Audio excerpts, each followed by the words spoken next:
Imagine the police showing up at your own house because the neighborhood busybody decided you don't belong there.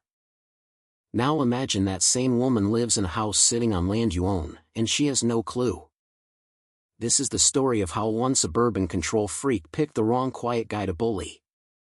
It was a perfect Saturday morning in Oakwood Grove. One of those cookie-cutter suburbs outside Denver where every lawn is the exact same shade of chemically enhanced green and the only thing louder than the leaf blowers is the unspoken pressure to fit in. I was in my backyard. Ryan Caldwell. Just watering the native wildflowers I'd planted along the fence line. My house is the only one in the whole development that doesn't look like it was stamped out of a beige factory, modern lines. Solar panels. A little wildness in the landscaping. I liked it that way. The neighbors? Not so much. For weeks I'd been getting these polite but psycho emails from Lisa Harrington, the self-appointed queen of the Oakwood Grove Homeowners Association. Dear neighbor, they always started like we were buddies. Your property is in violation of community standards. Please remedy immediately or face fines.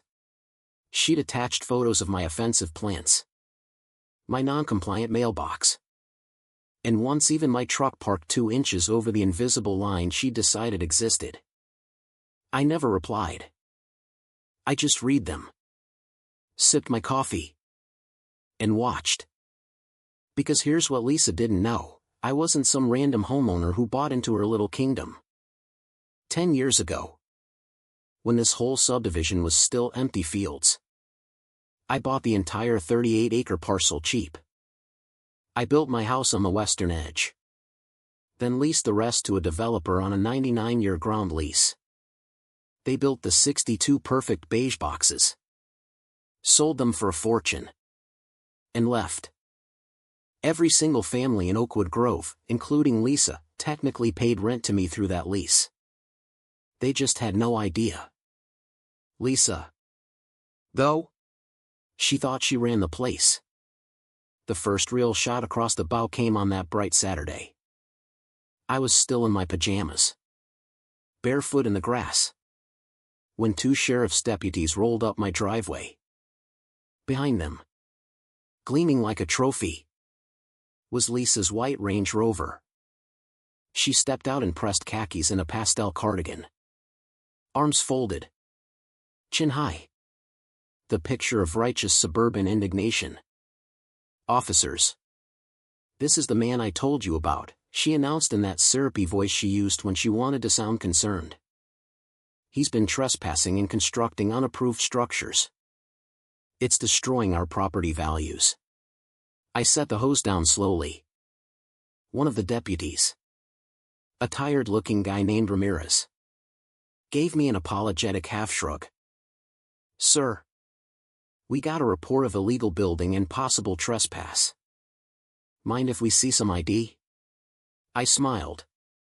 The kind of calm smile that comes from knowing you hold all the cards. Happy to.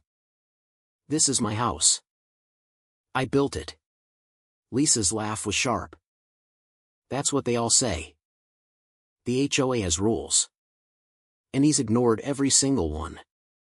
No architectural review. No dues paid. And look at that yard, it's practically a jungle. Ramirez glanced at my perfectly legal, drought-resistant wildflowers and then back at Lisa like she'd grown a second head.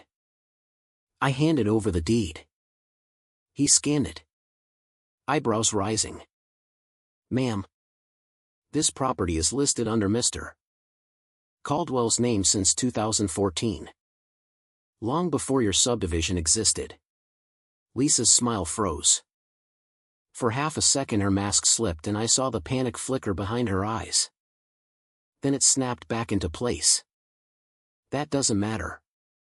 The entire community is governed by HOA covenants. Everyone must comply. He's lowering our standards. I didn't argue. I just stood there letting her dig. Because the more she talked, the deeper the hole got. The emails turned vicious after that. Final notice. Legal action imminent. Then came the thick envelope from Harrington and Associates, attorneys at law. 3 pages of legalese threatening to lien my property and force demolition of my eyesore house. Signed by Jonathan Harrington, her husband's name.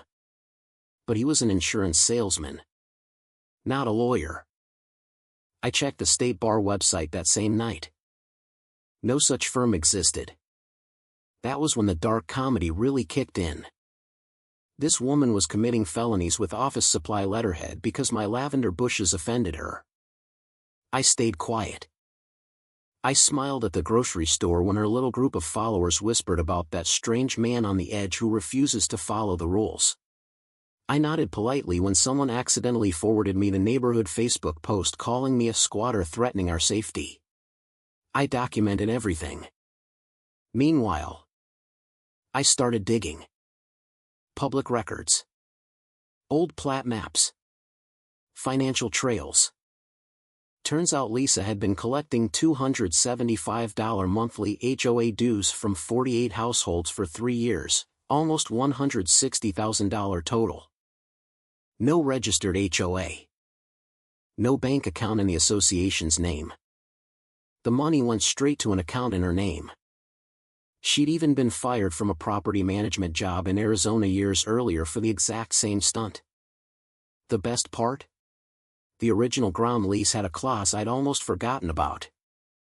Section 14.3, the landowner, me, could terminate any residence lease for material interference, harassment, false claims of authority, or actions damaging the landowner's rights. Lisa had checked every single box like she was trying to win a bingo game. I could have ended it with one letter.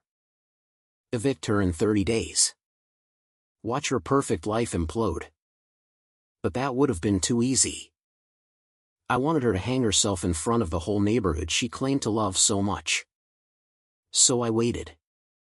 3 weeks later, Lisa called a mandatory emergency community meeting at the clubhouse. The email said my ongoing violations required a vote to authorize legal action against me. Attendance strongly encouraged.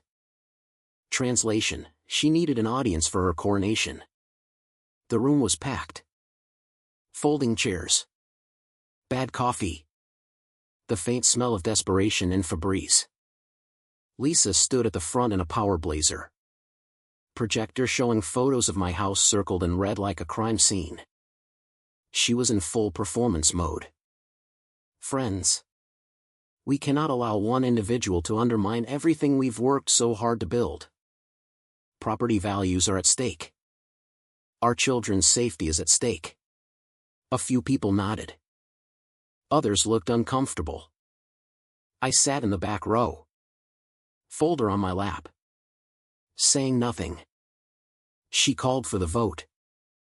Hands started going up. That's when I stood up. Before we vote, I said quietly, I have a few questions about the HOA's finances and its legal existence. Lisa's eyes narrowed. This meeting is about Mr. Caldwell's violations. Not. I cut her off politely. Actually, it's about fraud. And I think everyone here deserves to know they've been paying dues to an organization that doesn't legally exist. The room went dead silent. I walked to the front. Sunday morning. And started laying out documents on the table. The ground lease. The plat map showing I still own the land beneath every house. The bank records showing where their money went. The fake attorney letter. Her old Arizona complaint file. Lisa's face did something beautiful. First it went red with rage. Then white with shock. Then a fascinating shade of green as the panic hit. You can't, that's private information. This is harassment. I smiled. Funny. That's exactly what your fake lawyer letter accused me of. Her husband, sitting in the front row, suddenly found the floor very interesting. Someone in the back started laughing, nervous at first. Then louder when others joined. The laughter had that edge to it. The sound people make when they realize they've been played for years. One neighbor, a single mom named Carla, stood up. "I've paid you almost $10,000. Where did it go?" "Lisa." Another voice, "You told us the HOA was registered. You said we'd lose our homes if we didn't pay." Lisa tried to rally. "This is ridiculous. I was protecting our community from him." She jabbed a finger at me. Voice cracking. "He doesn't even follow the rules. His yard looks like a weed patch." The laughter got louder. I leaned in slightly. "Lisa, the rules you keep quoting? They were never legally binding on me. And the land your McMansion is sitting on? Still mine. I could terminate your lease tomorrow for everything you've done. 30 days and you're out." Her mouth opened. Closed. Opened again. For the first time in probably her entire adult life. Lisa Harrington had absolutely nothing to say. Her husband finally spoke. Voice barely above a whisper. "Lisa, we need to go." 6 months later. Oakwood Grove looked almost the same. The lawns were still green. The houses were still beige. But the atmosphere was different, lighter. Like a weight had been lifted. Lisa and her husband sold their house at a loss and moved to a condo in another state. She was ordered to pay full restitution, every dime she'd stolen, plus legal fees. The felony charges for wire fraud and impersonating an attorney are still hanging over her head. Last I heard, she's banned from ever serving on another HOA board in Colorado. The neighborhood voted unanimously not to form an official HOA. They created a loose welcome committee instead, potlucks. No fines. No beige police. People actually talk to each other now. I still get the occasional dirty look from the hardcore Lisa loyalists. But most folks wave when they drive by. A couple even asked me to help redesign their yards to be more water-wise. Turns out wildflowers aren't so offensive once the fear is gone. My backyard is still a little wild. The solar panels still hum. And every Saturday morning I sit on my porch with coffee, watching the neighborhood go about its business. And I smile.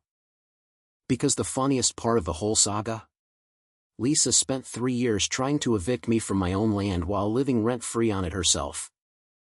She called the cops on the one person who could actually kick her out.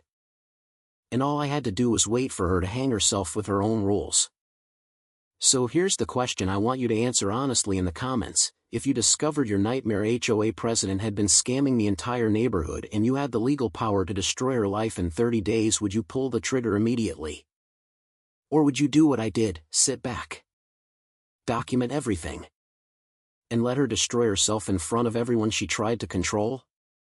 Who is really in the wrong here, the guy who owned the land and stayed quiet? Or the woman who weaponized community standards to steal from her neighbors? Drop your take below. I read every single one.